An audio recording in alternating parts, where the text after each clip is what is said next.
If you've spent around only 5 minutes on Twitter or TikTok lately, it seems as everyone in a certain niche, no matter if you care about the niche thanks to the algorithm, is talking about this miracle supplement, said to cure pretty much anything.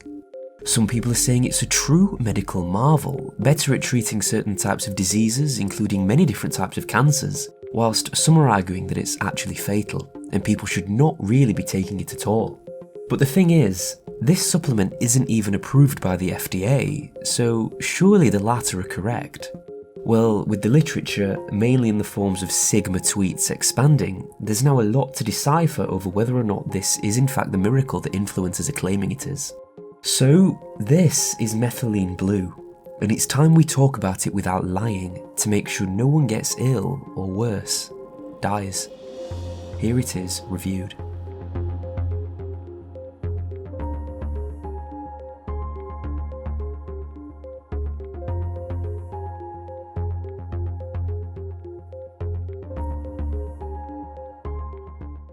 I suppose it's rather important we discuss what methylene blue actually is. It was actually first synthesised in the 19th century by German chemist Heinrich Caro, then rediscovered and patented by two British chemists, Sir William Henry Perkin and Sir Augustus Wilhelm von Hofmann. First uses were that of being a textile dye, a staining agent, and a biological stain due to its vivid blue colour.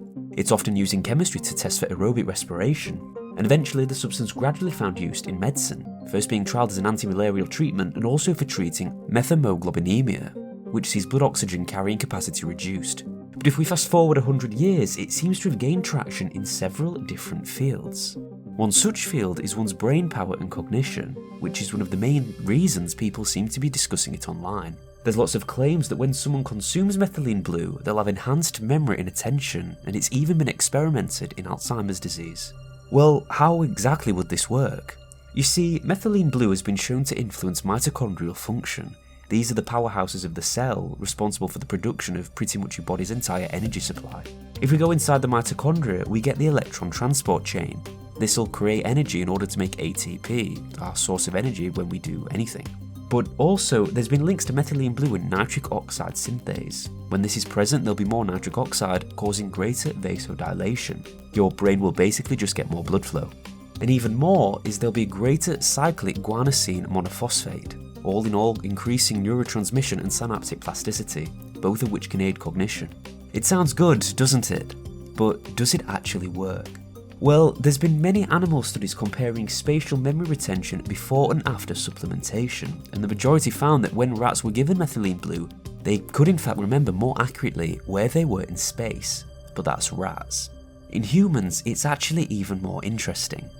26 healthy human participants were given methylene blue, and then their short-term memory and attention were assessed, and with an fMRI scan on top. Results found that there was actually an increased response in the bilateral insular cortex, a brain region making new memories, and short-term memory tasks were actually performed better. It is important to consider though that the placebo group only performed worse by 7%. With 26 participants, this is not really a lot to make a good conclusion. However, in further studies trying to cure Alzheimer's disease, one study gave rats with a bilateral carotid occlusion methylene blue, and found that it generally aided their cognition in performing simple problems. Nevertheless, another very similar study found that it didn't really help them at all. But these are, again, rats, so take this information as you like. Therefore, it seems the evidence is pretty mixed in regards to cognition. But what about some other benefits?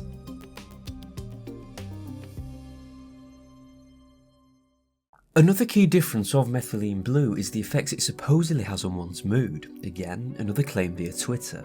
But how would this work? It's said that when someone takes methylene blue, levels of the neurotransmitters serotonin, norepinephrine and dopamine undergo changes due to the inhibition of monoamine oxidase, primarily serotonin, of which is associated with positive mood itself. As a matter of fact, in this study by Alder, the supplement was given to those suffering from psychiatric disorders. In pretty much all of these trials, it produced an antidepressant and anxiolytic effect without the risk of a switch into mania. Long-term use of methylene blue in bipolar disorder actually led to a better stabilisation and a reduction in residual symptoms of the illness. However, again, it's not crystal clear. For example, methylene blue has been also found to stimulate your central nervous system. This itself has been self-reported to cause anxiety and insomnia, two things people take methylene blue to actually treat.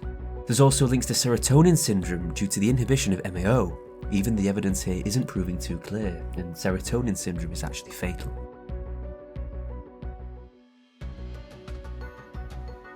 But if we take what we've learnt about the mitochondria earlier, would it be safe to presume that one will get more oxygen from its enhancement, leading to potentially greater workout regimes and performance? Well, social media seems to think so. How true is this one? As said previously, the general mechanism here is similar to covered previously. More ATP will be synthesized in the mitochondria where oxygen reacts with glucose. However, methylene blue is thought to also increase oxygen utilization, allowing for greater molecules of ATP to be synthesized. Also, greater nitric oxide for more vasodilation will be highly beneficial in exercise. Now, in a study that's almost 100 years old, a female dog was exercised before and after methylene blue. After consumption, its resting metabolism was significantly higher. It performed generally better. Obviously, there's a lot of problems with this study though. It's one dog, and it's also really old. But in 1984, Imai did a similar study with more dogs and a treadmill, this time finding 0 differences before and after methylene blue. Now, to be honest, a lot of the claims on performance were these on screen, and no matter how hard I've tried, I can't find any evidence to back these up, and I've honestly searched for hours. This must be some sort of insider information, or they're just lying. However, what I did find is another unique property of methylene blue: anti-inflammation. While this may seem good, anti-inflammatories are what actually reduce muscle growth. Now stay with me because this could get intense. Methylene blue causes the hypothalamic pituitary adrenal axis to basically release cytokines. These fight inflammation in the body and also aid the immune system, but also cause stress. Methylene blue also inhibits the activation of NF-kappa B, reducing the expression of pro-inflammatory genes. Now, studies have found that when cytokines are present in the blood, these actually inhibit muscle regeneration and trigger muscle wasting. Your immune system may be okay, but your gains won't be. This is why people really stressed find it hard going back to the gym. So all in all, this seems like another lie. No, it does not increase sperm count, but it has been shown to aid surgery when someone fractures their magnum. Perhaps the final key benefit of methylene blue is its antioxidant properties, its ability to protect from free radicals and diseases. To be honest, this actually seems somewhat beneficial.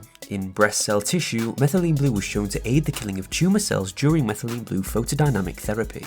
In another study in lung cancer tissue instead, again using the same treatment, methylene blue was very effective in reducing these carcinomas. But even so, some studies have found a link between anti-inflammatories, as we found methylene blue is one, and causing cancer.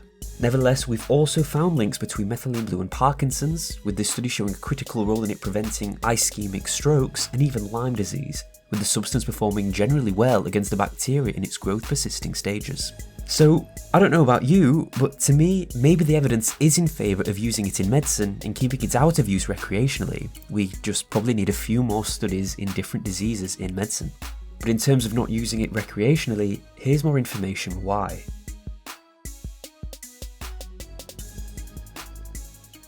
The first main disadvantage is that not a lot of methylene blue is needed to overdose. People online recommend taking 1 milliliter, and if you accidentally squirt the entire syringe, well, you're likely to get methemoglobinemia.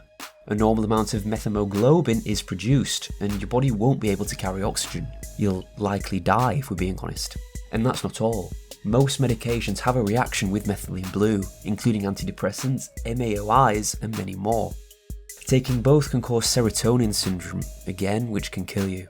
It's basically incredibly easy to take too much, and in some instances can cause cancer, as said previously, but it doesn't end there. This is the brain of someone who's taking methylene blue, and it can even dye your entire central nervous system, overfiring it and causing anxiety in the process, before again, you probably die to serotonin syndrome. So, to be honest with you, I'm not entirely convinced. The literature points to methylene blue having no real differences in cognition, focus, exercise, or sex. However, there is clearly some medicinal benefit in hospitals, but don't take my word for any of these. Here are some real people's opinions that are slightly paraphrased. User Jacques Lumbert comments that it's supposed to enhance brain function, but most he can find is that it's not to be ingested. User LordHaveMRSA__ says, as a med student, it isn't worth the risk, and should only really be taken if you have an acute reaction. causing iron to convert to its ferric acid form. And user Renine3 added that they felt no real difference, with the risks displayed underneath. And finally, user Bad Acid Base Drops also asking, don't they use this in fish tanks? Which, yes, they do. But what are your opinions? Let me know in the comments below. And if you don't, well, you'll probably fracture your magnum. Thank you so much for watching. I appreciate every single one of you. Be sure to like and subscribe if you enjoyed. It's free and it really helps me out. See you next time.